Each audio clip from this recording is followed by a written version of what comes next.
Hi mga ka-farmers! Welcome back to my channel, Tesalonica's Farm.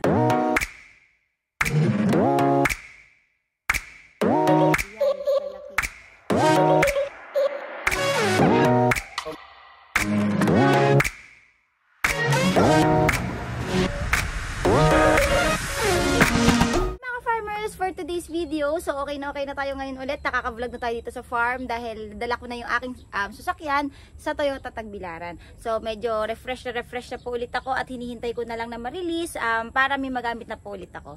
So maraming salamat po mga ka-farmers sa lahat po paabot ng pagkikare sa akin sa YouTube video ko nung nabangga yung aking sasakyan, at sa mga nag-tips po sa akin na magkuha ko ng license, mag-ingat po. So marami pong salamat sa inyo. So kahit hindi ko po kayo lahat kilala, nararamdaman ko po na may care kayo sa akin. So for today's video mga ka-farmers, so nandito tayo ngayon sa farm. Ayan, sa farm tayo ngayon. Ito yung fish pond natin ng tilapia, pond sa baba. Ayan, yun. Kita nyo ba? So andun sa baba. So ngayon, ipapakita ko sa inyo itong mga tanim natin, bagong tanim natin ng mga saging dito sa farm. Kung mapansin nyo sa likod ko, ayan. Tapos yung baba ng ating sagingan, tinaniman natin ng kalabasa. Ayan, so lapit tayo, pakita ko sa inyo.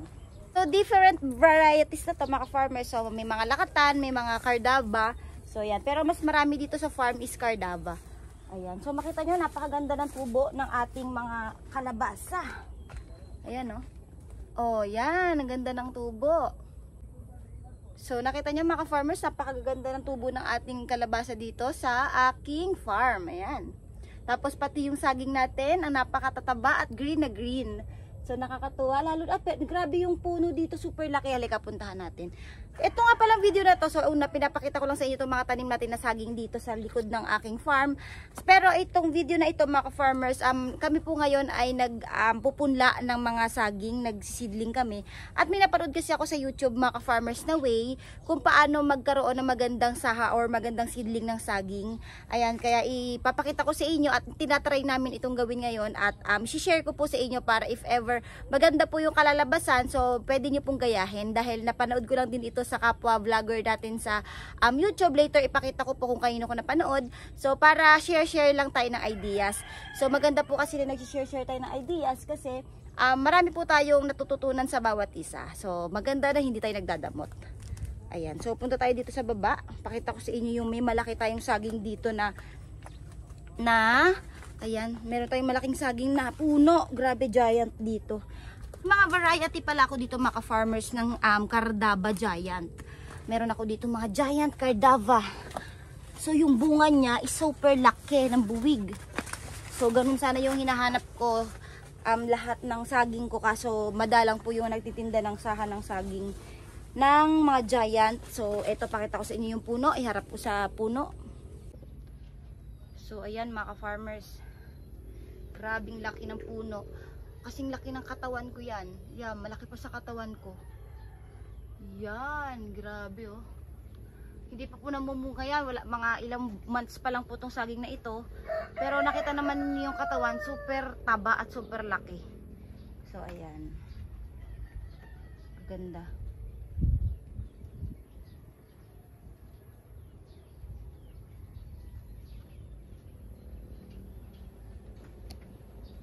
So napakaganda rin mga ka-farmers na magtatanim tayo dito sa ilalim ng mga sagingan. If ever may mga sagingan po kayo, makapagtanim din kayo sa ilalim ng sagingan nyo dahil nakakabawas po yan ng paglaki ng damo, pagsibol ng mga damo sa inyong ilalim ng sagingan. Kasi once na wala pong damo na tumutubo sa ilalim ng sagingan ninyo, is malaki po yung possibility na malaki po yung bungahin ng inyong mga saging.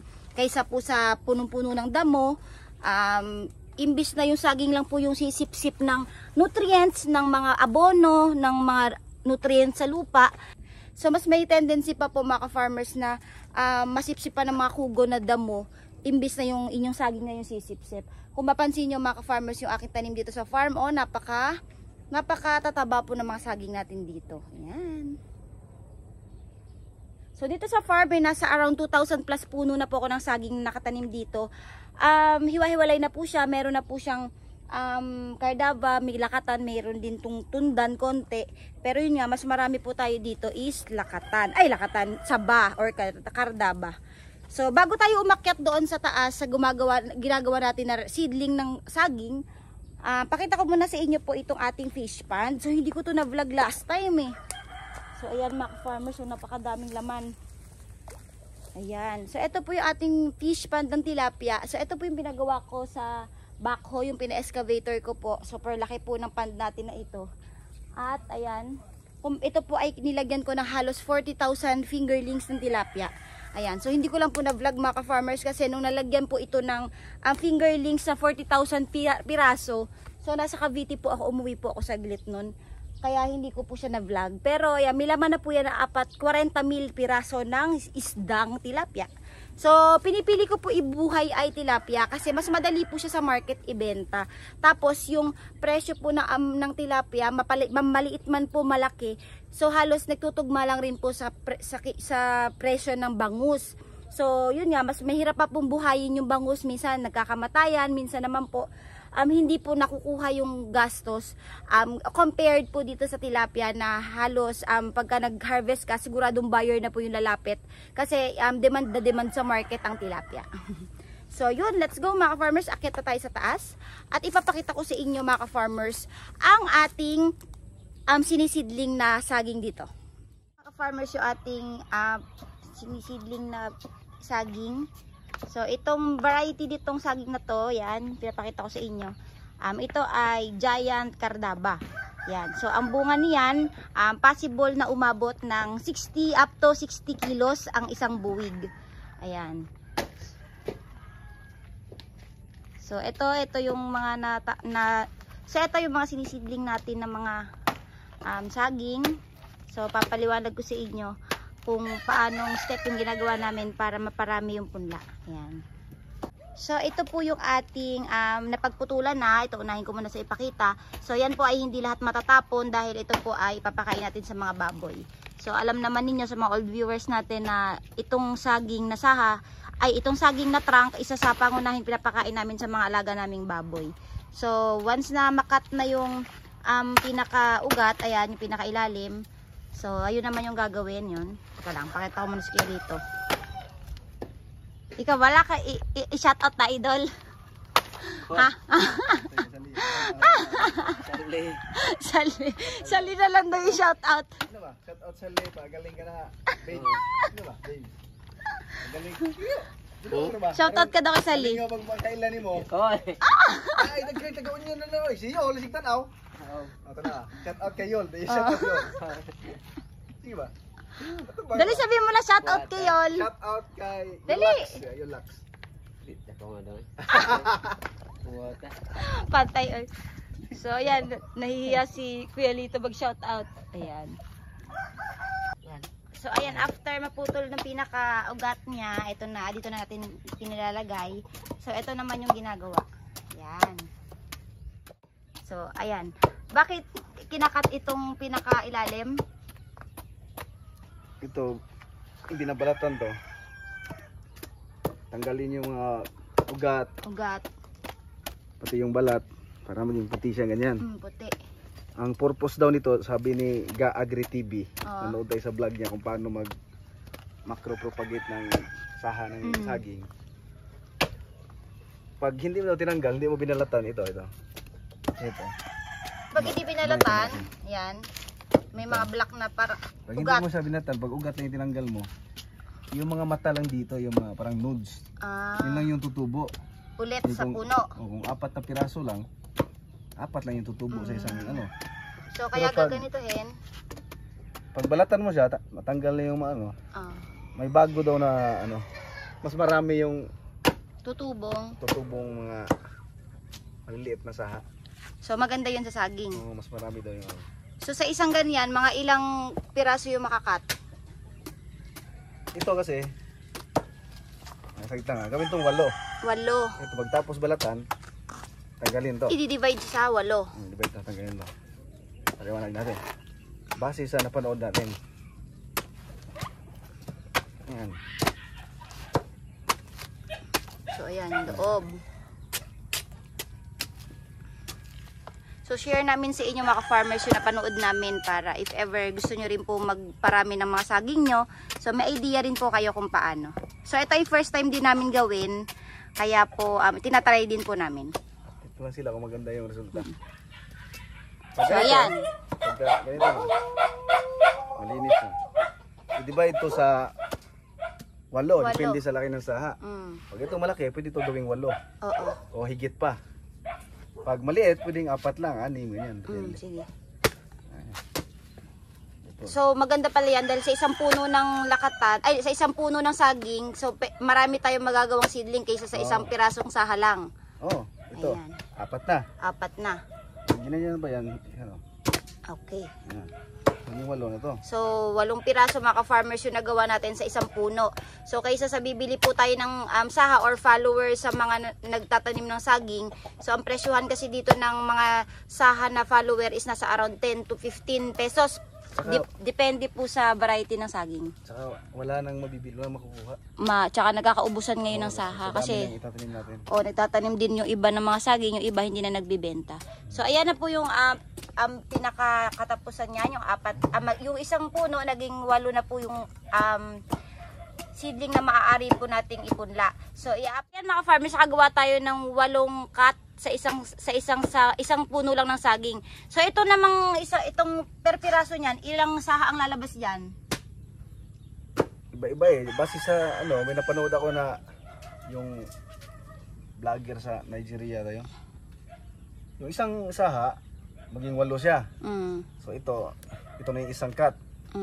Yung isang cut ginawa niya, tumubo 8 piraso. 8 piraso yung tumubo. 8 cut to. So 8 times 8. 42. 64. So isang puno ng isang saha pwede maging 64 piraso. Oo nga. Yun, So marami tayong magagawa. May 100 kang saha, pwede maging 6,400 Wow. saha.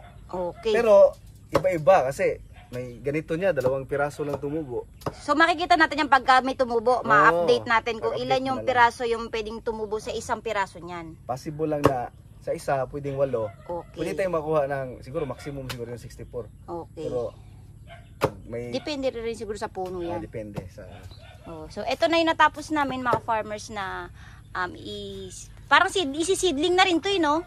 Parang ito na yung seedling ng saging. doon sa Ayan. naglagyan ng baboy para mataba. Okay. So chachap-chapin pa yan. Tanggalin lang tong dito sa loob ito. Tanggalin lang daw to kasi nabubulok daw to eh. Kasi dito lang naman daw tutubo yung mga Sa labas lang banda. Yeah. Parang katin lang yung Ayun, tatanggalin yung pinakaloob. bawasan lang. Kasi So ayun na yung pinaka-finished product natin. malata lang naman yan.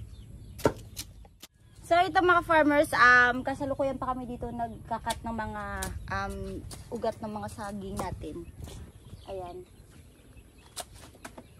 So ito ay tatanim pala natin mga farmers dito sa free range area natin sa pinagkulungan ng baboy kasi mas maganda yung lupa doon, mas mataba dahil sa mga dumi ng mga baboy natin, tsaka maganda na yung lupa, wala nang damo, malinis na, halos parang inararo na ng ating mga native pigs. So doon tayo magpapatubo ng mga saging at i-update ko kayo dito once na i-update ko kayo mga farmers once na tumubo na yung saging at kung ilang piraso yung inabot sa isang ganito. Ayan. So yan, shout out nga pala sa pinanoodan ko nito, si Ga Agri TV. So ayan, pwede nyo po siyang panuorin. Karaniwan po ng kanyang bina-vlog is about sa mga lakatan, sa mga saging talaga siya expert. So marami po kayo dyan matututunan, lalo na po pag saging po yung gusto nyo malaman. Pwede po kayo manood kay Ga Agri TV. Ayan, salamat sa idea at nagtatry na kami sa idea mong ito at sana umubra para mas marami pa kaming saging na matanim dito sa farm at sa ibang lupa namin na pwede pang pagtaniman. So ito mga farmers, after natin makat yung mga puno, binabad muna natin sila sa tubig na may sunrocks. So ito ay para ma-disinfect yung mga ipupunlan natin at mawala yung mga sakit-sakit ng saging. So pag mga lakatan yung pinupunan mga farmers, usually nilalagyan ng pesticide at fungicide. So tayo hindi na, nilagyan na natin ng sunrocks. Dahil mga Cardaba variety lang naman na ito, mga saba. So okay na ito. So, Sunrox mga ka-farmers, saka sabon. Ayan.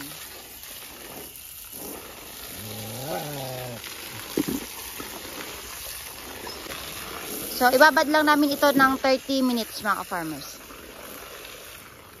So, ngayon mga ka-farmers, ang punta tayo dito sa pagtataniman natin ng mga punla ng saging na ginagawa natin. So, para full video na tayo, ayan.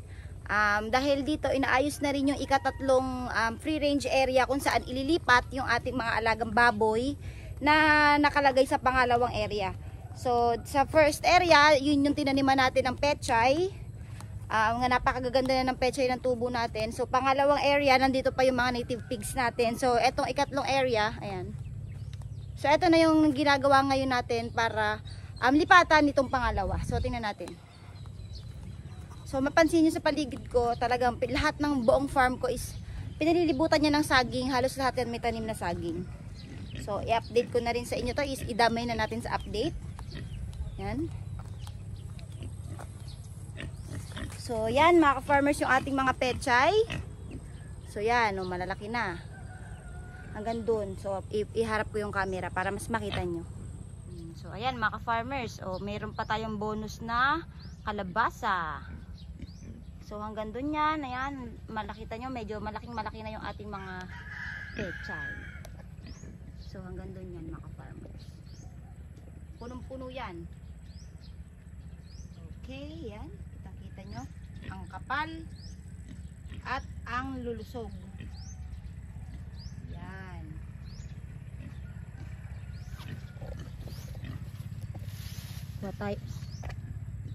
Kuha tayo ng ilang piraso. Hopya. Okay, ito naman ay pangkain lang talaga sa ating mga alagang baboy. So yan, nakita nyo, napakataba. Pakain natin.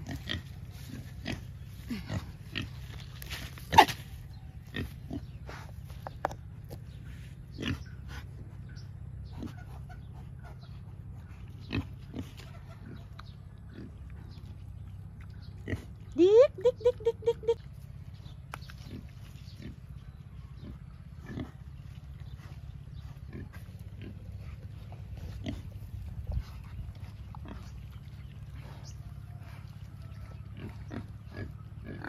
Yung area wala na kadamo-damo at napakataba na po ng lupa. Ayan. So dito later ipakita ko rin sa inyo kung paano natin itanim yung punla ng saging. Yan. So pakita ko naman sa inyo yung ginagawang bagong free range area.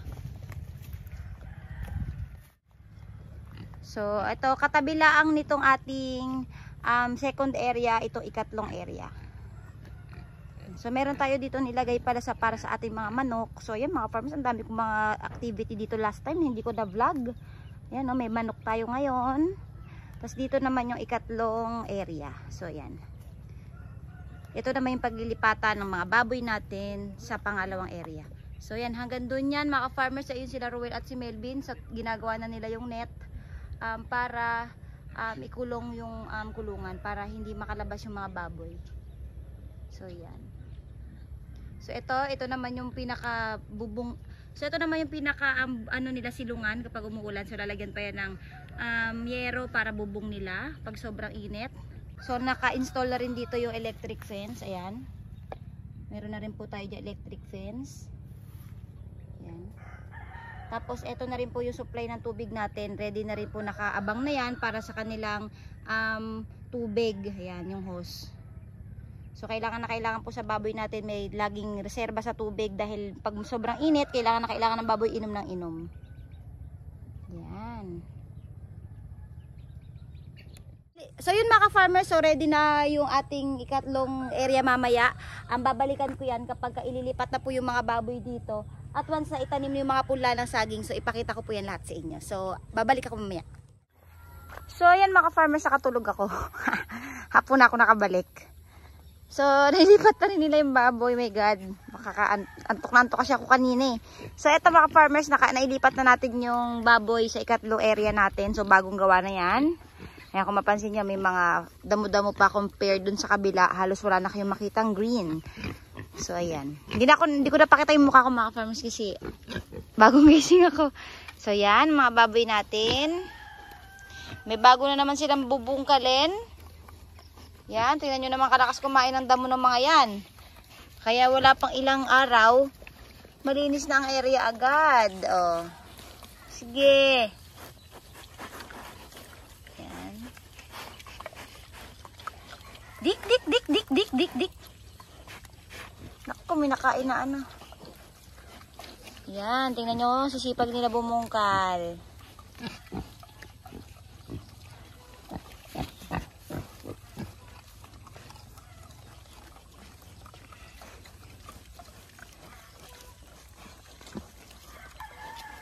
So yan, o, punta na tayo dito sa second area kung saan natin tinanim yung ating mga ipinupunla na saging.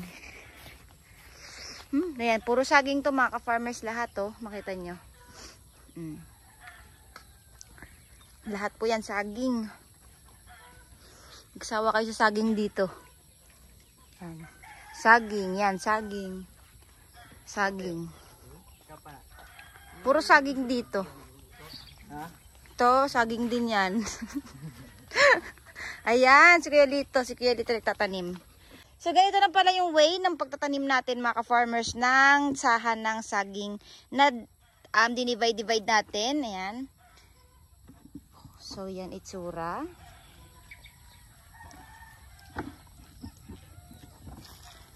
Marami kayo na divide, Kuya? Daghan? Oo. Ayan, marami. So, malaking tipid tayo dito mga farmers kaysa sa magbibili pa tayo ng saha kasi mahal naman din yung bentahan. Tapos, lagi po nagkakaubusan yung nagbebenta kasi madalang na po yung mga nagtitinda ng saha ngayon kasi tinatanim na rin nila sa sarili nilang lupa. So, ito, pag maging okay ito, so malaking tulong ito sa atin para makapagtanim tayo ng maraming puno ng saging.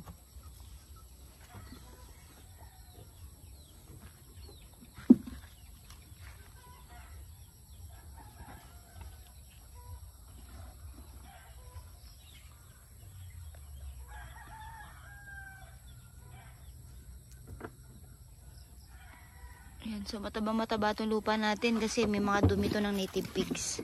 So hanggang doon pa yan. Yun, hanggang doon. Kung hanggang saan umabot yung tataniman natin. So based sa pinanood namin kay Gaagri TV, so maghihintay tayo ng 2 weeks to 1 month para makakita ng sisibol. Ayan, pero sure naman ako na merong sisibol dyan ng mga dahon-dahon ng saging kasi una, napakataba ng lupa natin. Pangalawa, sinunod natin yung napanood natin sa YouTube kung step by step kung paano po gumawa ng punla ng saging yan. So kaya sure ako 99.90% ayan. Magkakaroon tayo ng maraming pampunla na puno ng saging. Giant Cardava. So yan.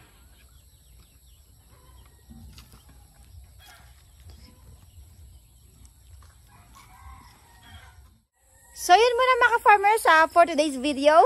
Napakita ko na sa inyo kung paano kami dito magpunla ng aming mga saging. At kapag naging okay na okay yung ating pagpupudla na iyon, so mawawala na tayo ng ang problema sa paghahanap ng mga saging na puno na itatanim natin sa ating mga lupa para mas dumami pa yung tanim natin ng mga saging. Ayan. So, kung nagustuhan nyo itong video na ito mga ka-farmers, please like and subscribe po sa aking YouTube channel at i-click nyo na rin po yung notification bell para palagi po kayo updated sa lahat ng videos na ina-upload natin dito sa aking YouTube channel. Palike na rin po na aking Facebook page, Thessalonica Farm, at Facebook ko, Tessa Suarez. Ayan mga ka-farmers, maraming salamat po sa panonood. Thank you for watching and happy farming.